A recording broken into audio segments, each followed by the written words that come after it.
جو پانی کا گڑھا لیے ہوئے جا رہا ہوگا، تو جس گھر میں وہ داخل ہو تو وہاں جا کر اس گھر کے مالک سے کہنا کہ خداوند کہتا ہے میرا وقت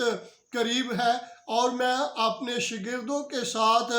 بیٹھ کر فسح کھانا چاہتا ہوں، تو میرے لیے وہ بالا کھانا کہاں ہے جہاں میں اپنے شاگردوں کے ساتھ بیٹھ کر فسح کھاؤں؟ تو کلام بیان کرتا ہے جیسے ہی وہ شاگرد گئے تو اس شخص نے اپنے گھر کا بالا خانہ انہیں دکھایا اور وقف کر دیا خدا یسوع المسیح کے لیے، اور پھر شاگردوں نے وہاں خدا یسوع المسیح کے لیے فسح کو تیار کیا۔ اور جب کلام بیان کرتا ہے جب شاگرد بیٹھے ہوئے تھے، بائبل مقدس ہمیں سکھاتی ہے کہ میرے اور آپ کے نجات دہندہ خدا یسوع المسیح نے پھر اس نے روٹی لی اور شکر کر کے توڑی اور یہ کہہ کر ان کو دی کہ یہ میرا بدن ہے جو تمہارے واسطے دیا جاتا ہے، میری یادگاری کے لیے یہی کیا کرو۔ اور اس کے بعد اس نے پیالہ لیا جس میں انگوروں کا رس تھا، اور اس پیالے کو لے کر کلام اقدس میں لکھا ہے اور اسی طرح کھانے کے بعد پیالہ یہ کہہ کر دیا کہ یہ پیالہ میرے اس خون میں نیا عہد ہے جو تمہارے واسطے بہایا جاتا ہے۔ یاد رکھیں جو فسح بنی اسرائیل قوم عید فسح منا رہے تھے اور وہ اپنے اپنے برے کو ذبح کر کے اس کے خون کو اپنے گھر کی چوکھٹ پہ لگا رہے تھے، اسی طرح جب وہ اس برے کو ذبح کرنے کے بعد اس قربانی کے خون کو لگا رہے تھے تو کلام ہمیں سکھاتا ہے عین اسی وقت میرے اور آپ کے نجات دہندہ اس فسح کو کھا رہے تھے اور اپنے شاگردوں کو دے رہے تھے، اور وہاں پہ بنی اسرائیل قوم جو تھی غلامی سے آزاد ہو رہے تھے، اور یہاں پہ میرے اور آپ کے نجات دہندہ خدا یسوع المسیح اپنے شاگردوں کو اور اپنے لوگوں کو اور جو انجیل پر ایمان رکھنے والے لوگ ہیں ان کو ہمیشہ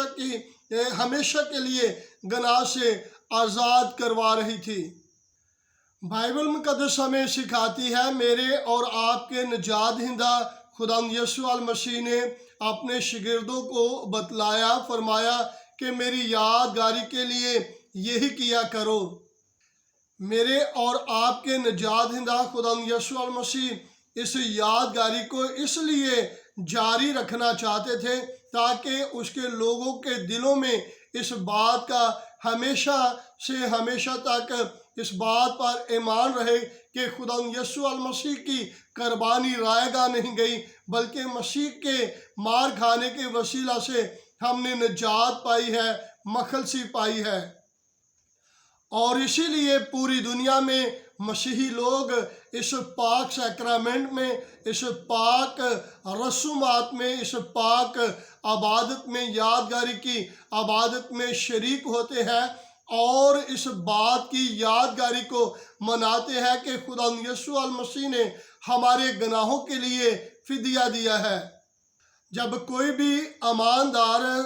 خدا کی اس یادگاری کی عبادت میں شریک ہوتا ہے تو وہ ہمیشہ یاد رکھتا ہے یا اس کے اندر یہ یاد تازہ ہو جاتی ہے کہ مسیح یسوع کی جو عظیم قربانی تھی جس کے وسیلہ سے بنی نوع انسان کو گناہوں سے رہائی ملی ہے، وہ اس پاک